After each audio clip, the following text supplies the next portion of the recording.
But I think this is probably one of the most important things that we can talk about. And so we're going to start out with a video from Skit Guys. And so, James, if you want to go ahead and play that. Saturday morning, do some chores.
So let's give our moms a round of applause.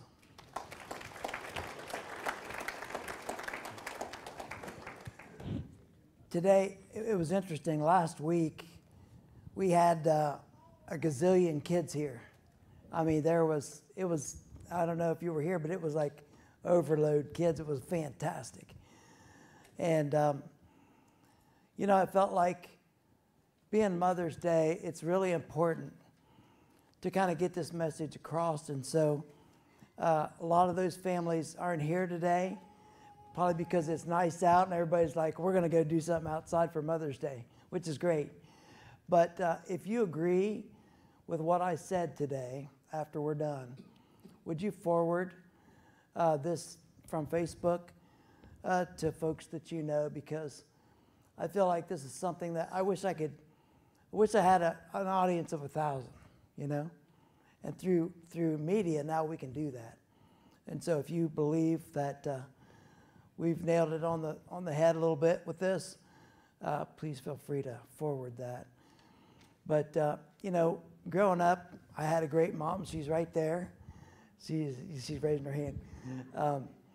You know, Mom, she could be my best friend, or she could bring the wrath of God. Just depending on the day and how I was acting. But I'll never forget my sister and I.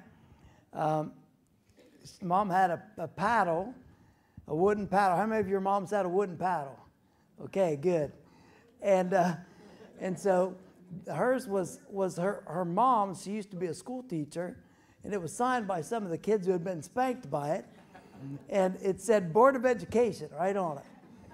And I can remember when my sister and I would be bad, and we were bad a lot, and so she'd get fed up with us, and she'd say, "You're going to get a spanking." So we'd go into the kitchen. She'd get the paddle out of the drawer, and she'd say, "Put your hands on the bar."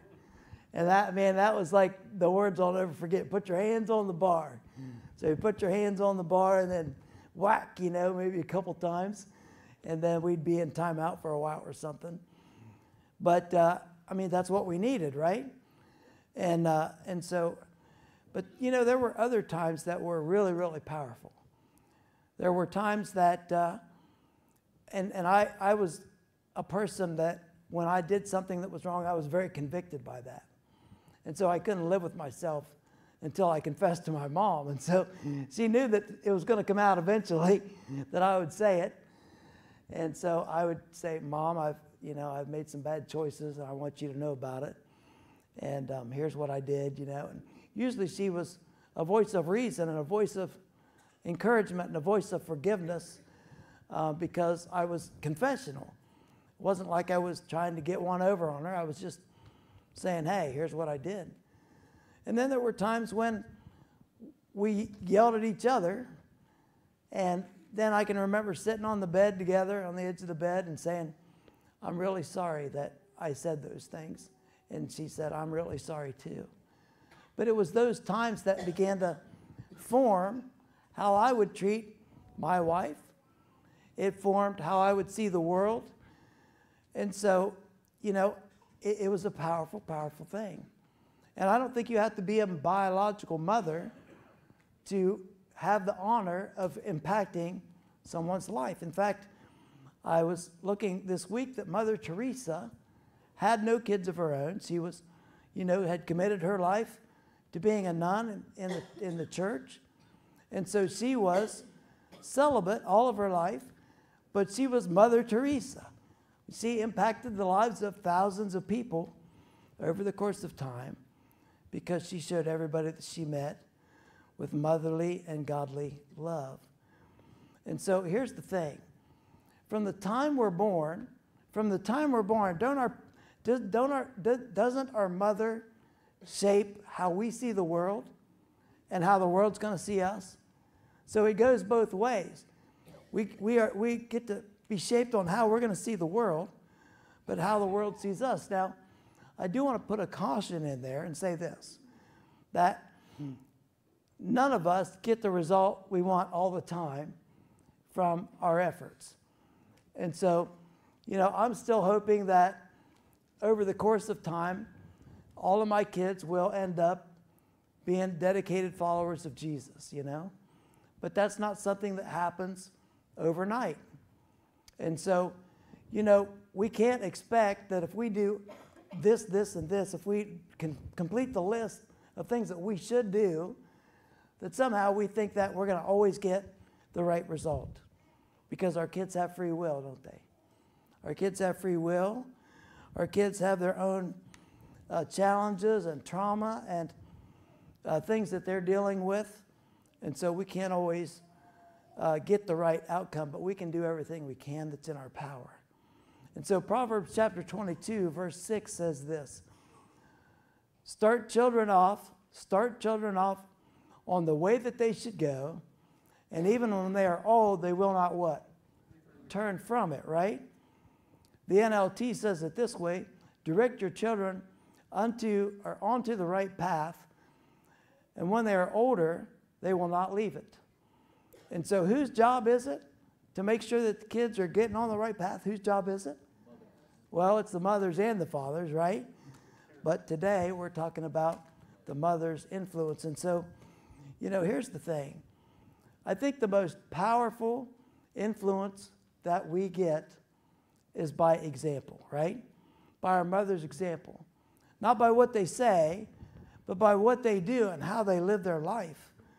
And so the truth is, and I kind of asked some people about this phrase because I didn't want it to be too harsh, but that children tend to become the example they see. Now, not always, but they tend to become the example they see, right? And so I wanted to talk just for a little bit about the 4 ways that I think what they see impacts who they become. And so the first one is how you practice your faith in Jesus. I think that seriously impacts their future and how they respond. So I think I've got this wrong, Shirley. I think I've got this wrong. So she helps me with the bulletin every week. Now, you might have got it right in the bulletin because we kept talking about it. But there's Psalm 31 and Proverbs 31. And I think Proverbs 31 is the wife of noble character. And so I have a few excerpts from that scripture. And here's what it says. She opens her arms to the poor and extends her hands to the needy. She is clothed with strength and dignity. She can laugh at the days to come. She speaks with wisdom, and faithful instruction is on her tongue. How many of you guys feel like your mother walked you through with instruction that was very, very helpful in times of need? Some of us still, at times, call our moms, I think. When we're really hurting, we're really confused, we call them for advice. And so then it says this. I love this. Verse 30. It kind of concludes this section talking about a godly mother. And it says this. Charm is deceptive. Beauty is fleeting. But a woman who fears the Lord is to be praised.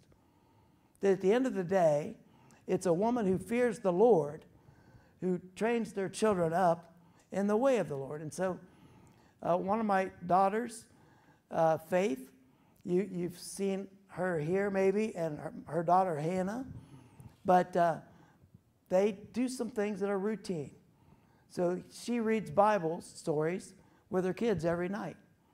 So they know more. I bet you right now, Noah and Hannah, now how old's Noah? 3? 3.5. Hannah's 5. Together, those two know more scriptures than we do, all of us put together. I mean, they've memorized them. It's amazing. And so they know these things, and they're being prepared for what's to come. They pray before meals. Do you guys pray before meals? Still pray before meals? We do that. Mom and Dad and I, if we go out to eat quite often, we still, and Mom wouldn't let us eat without praying, and I wouldn't either. And so, if we forget, you know how you do that sometimes? You forget and you put something in your mouth. You're like, hey, you didn't pray yet. And so we pray. And some people might think, well, that's old-fashioned, or we don't need to do that. But when you're working with your children, and they know, so now when our grandkids come over, even the ones that don't always go to church very often, they know it's time to pray. And they know that they need to wait to pray before they eat so that we can thank God for what's been provided for us. And it's just a powerful, powerful example. And then my big one, I think, is growing up in the church. How many of you guys grew up in the church?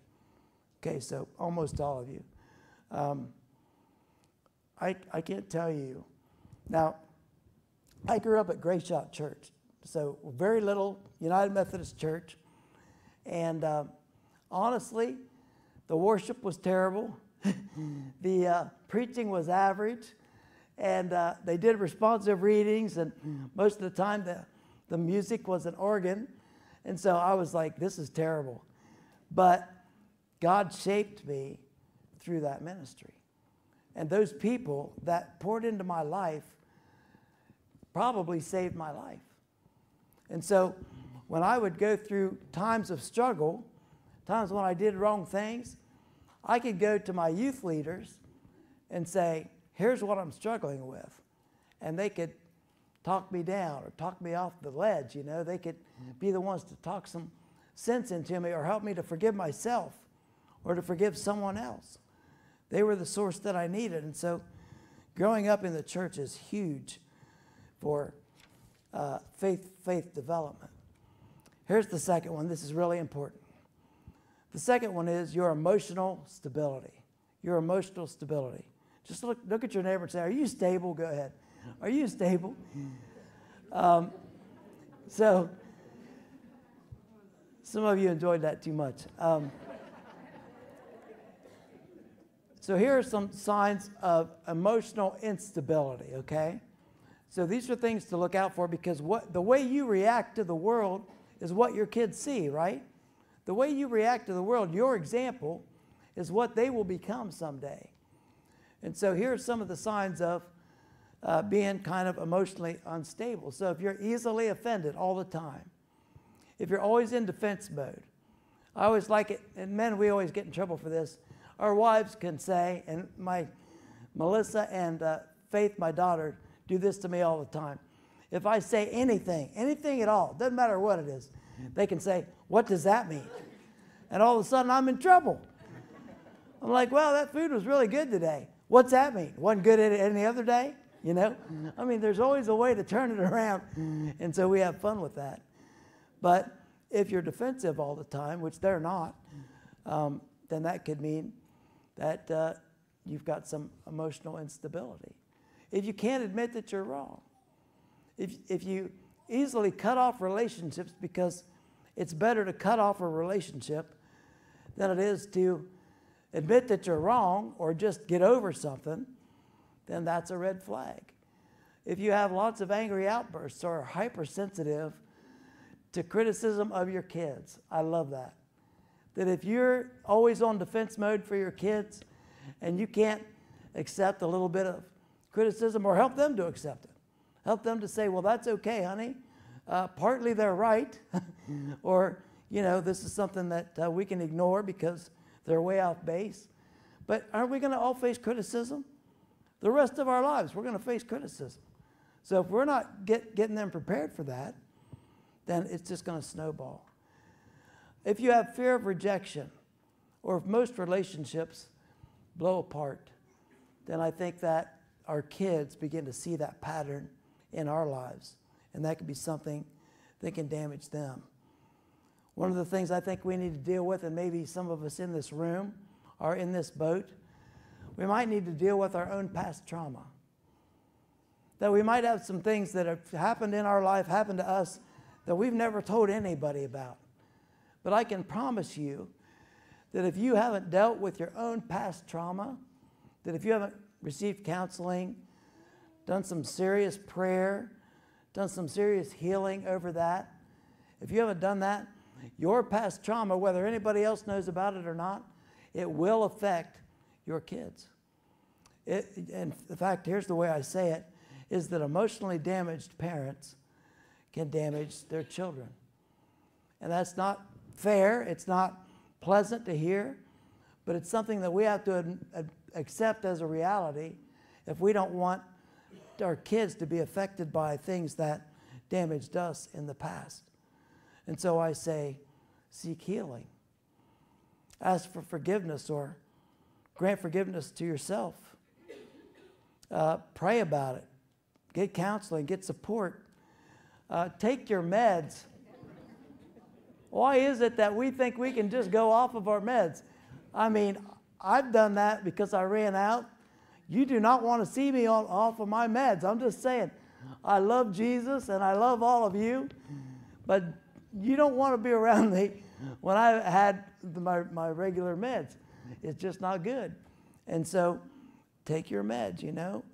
Try to understand that whatever our dysfunction is, if we don't deal with that, it'll pass on to our kids. Here's the third one. Our work ethic and our toughness. Our work ethic and our toughness. So in Proverbs it says this, she sets about her work vigorously and her arms are strong for the task. She watches over the affairs of her household and does not eat the bread of what? Idleness, right? So in other words, don't be lazy, right? How many of you had hardworking moms? I mean, day and night, right? They're always cooking, cleaning, working. You know, they're always taking us to ball games and whatever when we're young. It's like the job never ends. And so do your kids see that you're a hard worker? I would say this, that, again, remember, your kids become what they see in you, right? And so if they see you as a hard worker, dedicated, then that's what they're going to do as well. Tim Phillips and I were talking this past week, And he told me a story. He said his mom worked 35 years at the same place. 35 years at the same place. How many days off do you think she took for being sick? 1, because they sent her home. She was so sick they sent her home. That's the way it used to be, right? People were like, their work ethic was through the roof. Do you think we've gotten soft?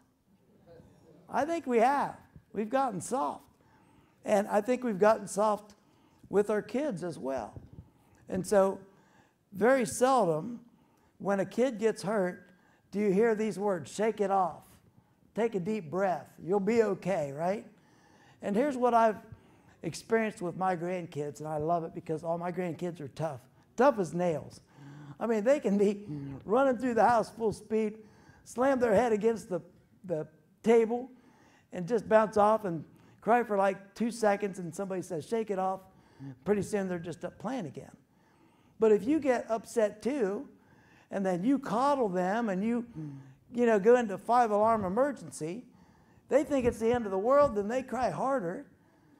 And it's like all of a sudden, every time they get hurt, it's a huge emergency. We've got to learn how to dial it back for them and learn how to help them contextualize whether this is really an emergency or not.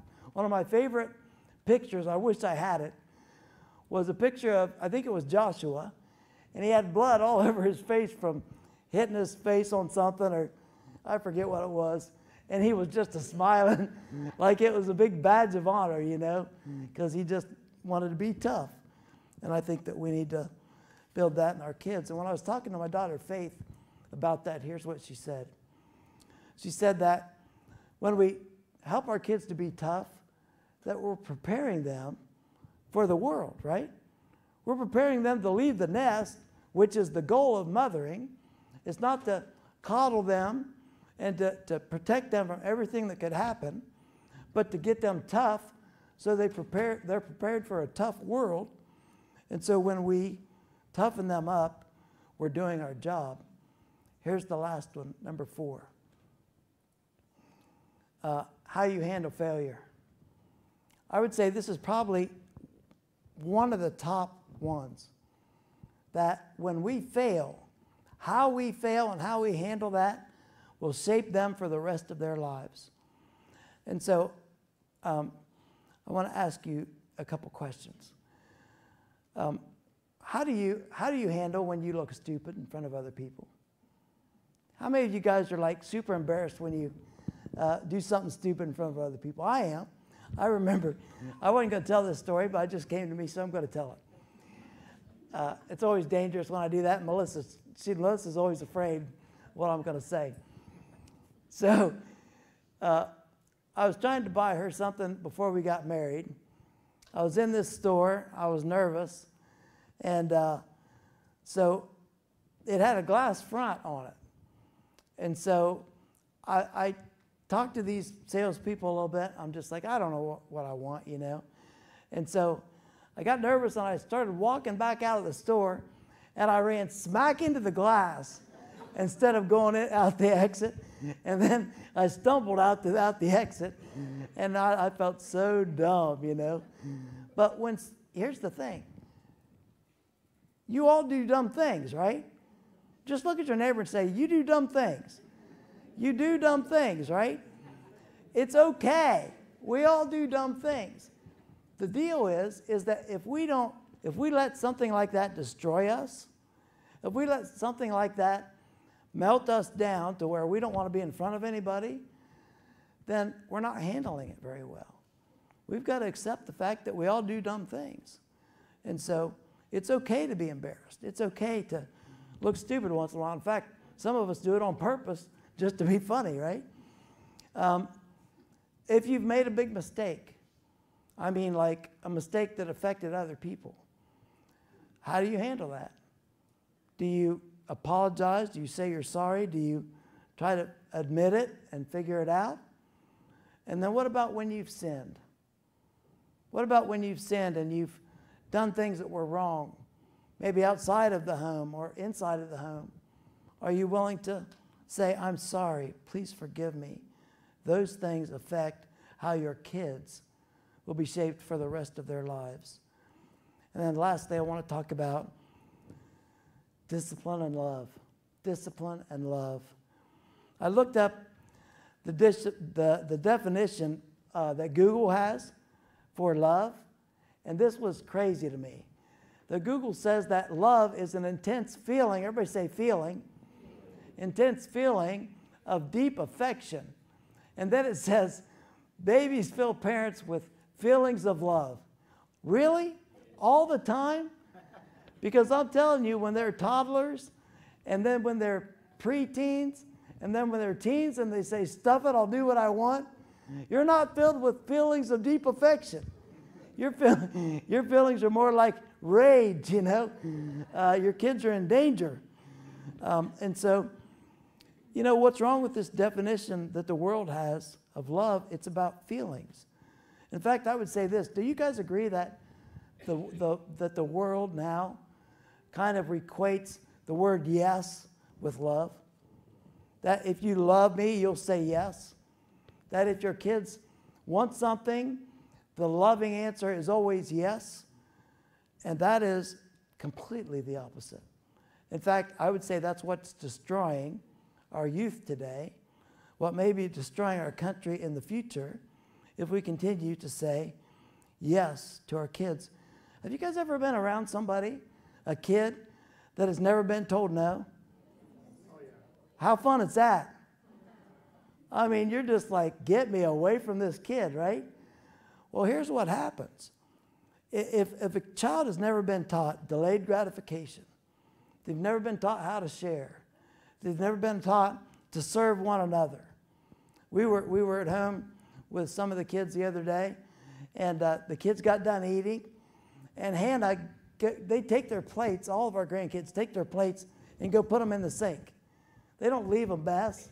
They put them in the sink. So then Hannah comes back and grabs Melissa's plate and goes and puts it in the sink without being asked. I said, what planet are we on? That the kids, these little kids, are already serving someone else. And so here's what happens when kids don't get taught these things, and this is very, very important. That when kids are not taught, and they're always told yes, and they're never told no, what happens is they become miserable human beings to be around, for one thing, right? But what's worse is they alienate the people around them. So you think about the kids that are in a preschool or in a school who have never been taught the word no, never shown limits for themselves. They become an outcast. Nobody wants to play with them. And then what happens is they start to get a complex, and then they get insecure because no one wants to play with them. And then they start to develop social anxiety. They start to not be able to function very well in groups of people. Other kids won't play with them. They're not chosen for things. And so then that spirals, doesn't it? And so maybe a kid that has never been told no won't be able to hold a job down because they always thought that the answer should be yes. That maybe they won't have as good of a chance of having good relationships. Or maybe they'll never surrender their lives to Jesus because they were never taught these things. And so I want to talk about this last thing. The most important battle is discipline. Would you agree with me on that? The most important battle is discipline.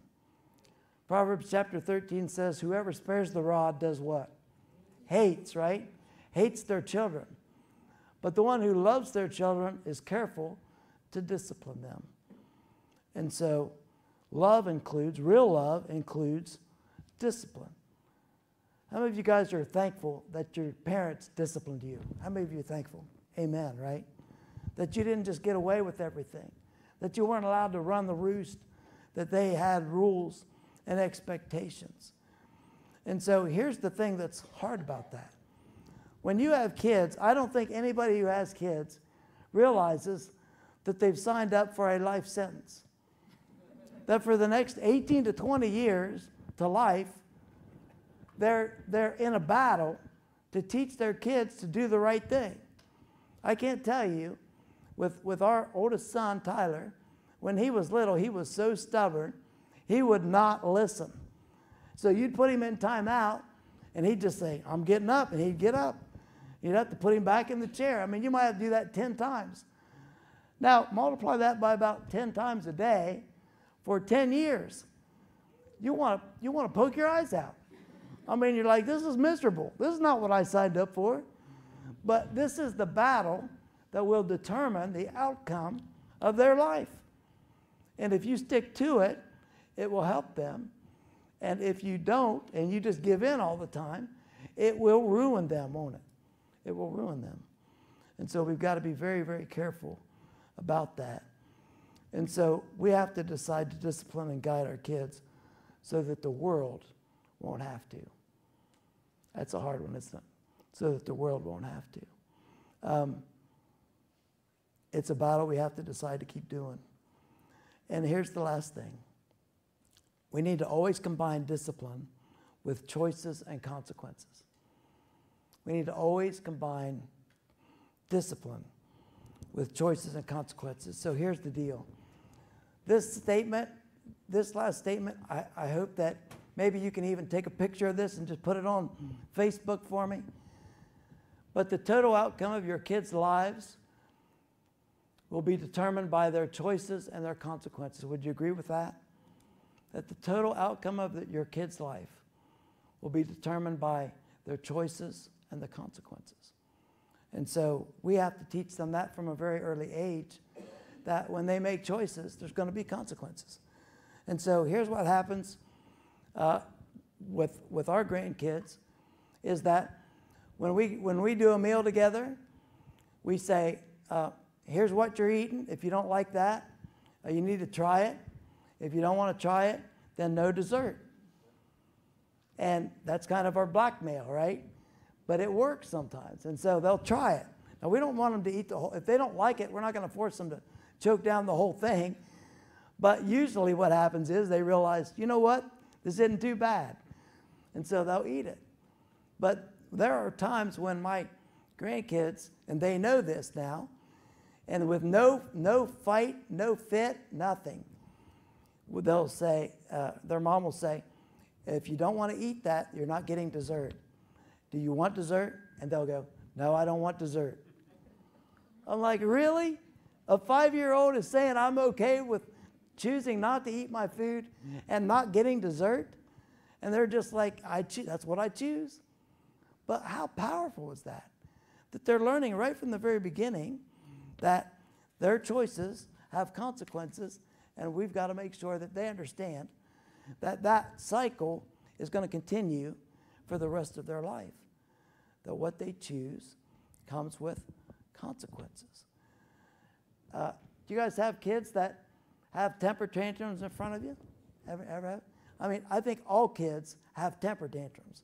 I don't think there's any way to parent in such a way that your kids will never have a temper tantrum. Don't think it's possible. But how we handle that is crucial. And so what we do, and what I've seen other people do, is they'll say, all right, you're throwing a fit. I want you to go sit on the steps. You're not going to throw things in the living room. You're not going to flail and scream and all that. So go sit on the steps. And when you decide you can be a reasonable human being, you can come back. And you know what happens when you're not making over them, and you're just kind of ignoring them, let them sit by themselves? They take a breath. They decompress. They begin to understand what it is to control their own emotions. And then they can come back and be a part of the family. So let's stand. I made it. I made it.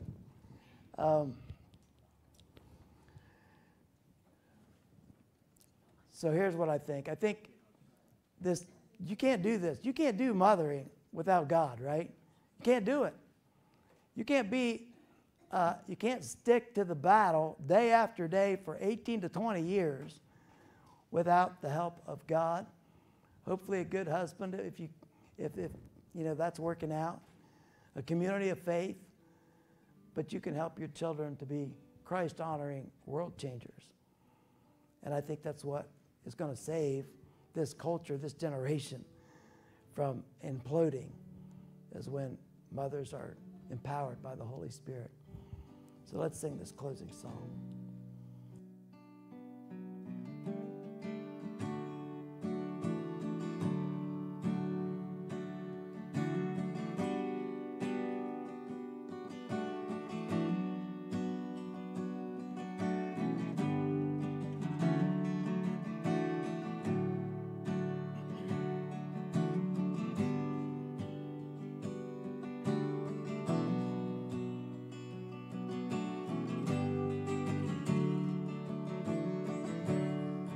In the crushing